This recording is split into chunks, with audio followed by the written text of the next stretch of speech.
The parents of a West Irondequoit student addressed the school board earlier tonight. They're seeking tougher punishment for a student who was arrested for sexually assaulting their daughter on school grounds. The crime happened last year. Gio Battaglia has been following this story and has the latest from the parents and school leaders. Gio. Teresa, Heather, and CJ Traub say their daughter was touched inappropriately by a classmate at the end of April last year. I just confirmed with the Irondequoit police that student was arrested at the end of May and given an appearance ticket, and the case was transferred to the Monroe County Office of Probation. The Traubs told me when both students came back to school, the district did not implement federal Title IX protections or uphold safety plans they and the Traubs agreed to.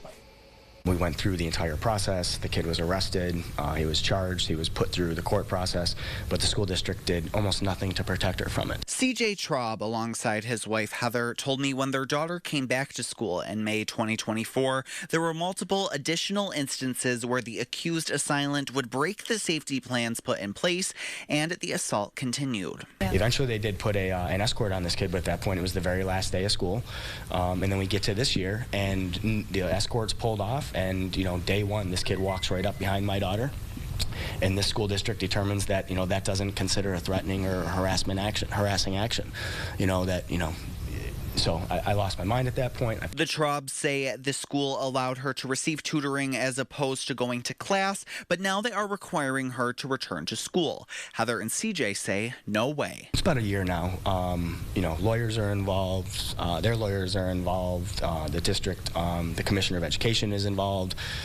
No, we've been communicating at almost every level. I mean, no changes to policy, no changes to, any conducts, no changes to safety plans. Just no, if you see him, turn around and walk the other direction and let us know, and we'll provide mental health counseling for you. And that's just not the answer for somebody who's sexually assaulted in the building during a class. As the Traubs try to navigate the next steps for their daughter, they tell me all they want is change. Knowing that this could happen to our daughter, it can happen to any other kid in this district, and if that's the fight that we have to fight now, then we're not going to go away. And every step has just been kick the can down the road, or a very, very lackluster response.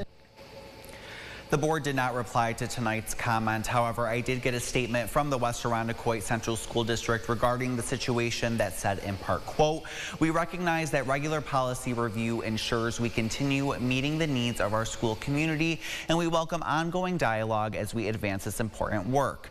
Going on to say, in the coming months, we will convene a committee to examine these policies, ensuring they align with best practices and serve our school community effectively.